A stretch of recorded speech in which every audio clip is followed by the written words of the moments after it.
The Early Music Institute was established in 1979 by Thomas Binkley, a renowned musicologist. So what is early music?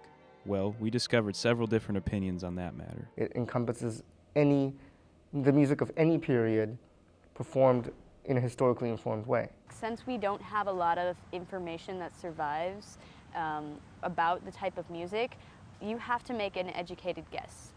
With a lot of the instruments, they're being rebuilt from fragments of wood that survives, or from iconography, basically people's embroidered pictures or stained glass windows, that kind of thing. And so whether or not the instruments that we're actually playing on are accurate is up for grabs. It's kind of like when they restore these frescoes or old paintings by great Renaissance and Baroque masters that over the years have become obscured by grime, or in some cases have even been altered by other artists.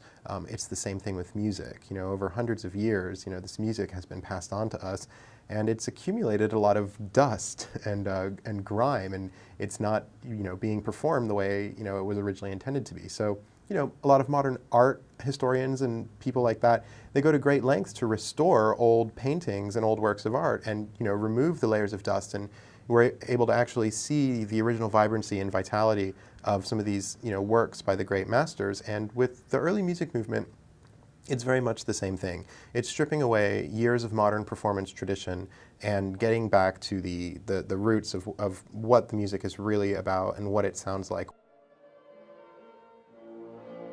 Students of the Institute usually begin as modern musicians. My friend gave me the CD, or just a random CD, and I listened to it and I was like, well, that sounds really different and cool. And so I tried to imitate it, but it didn't really work because, of course, I didn't know what I was doing. So I thought, oh, this might be cool to study. And my teacher at my master's university really told me about IU and how they have an early music program here. It's really world-renowned.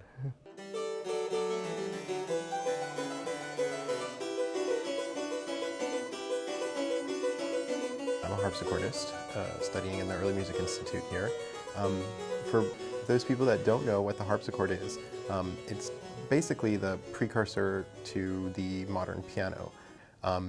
The harpsichord is similar to a piano in that it's operated via a keyboard. It's the same notes as the piano, but the main difference is that the mechanism by which the sound is produced is very different from the piano. The piano hits the strings with a hammer, and the harpsichord plucks the strings with a small plectrum. And it has a distinctly different sound. The modern piano has a very sort of rich, mellifluous, smooth sort of sound, and the harpsichord is more of a sharper sound. It's got a lot more harmonics in the actual sound itself than the sound the piano does. So you get sort of percussive, dry sound in the harpsichord. Students agree that the Institute is exceptional. Indiana is one of the very few universities here in the United States and in North America that actually has a separate department that's completely dedicated to early music.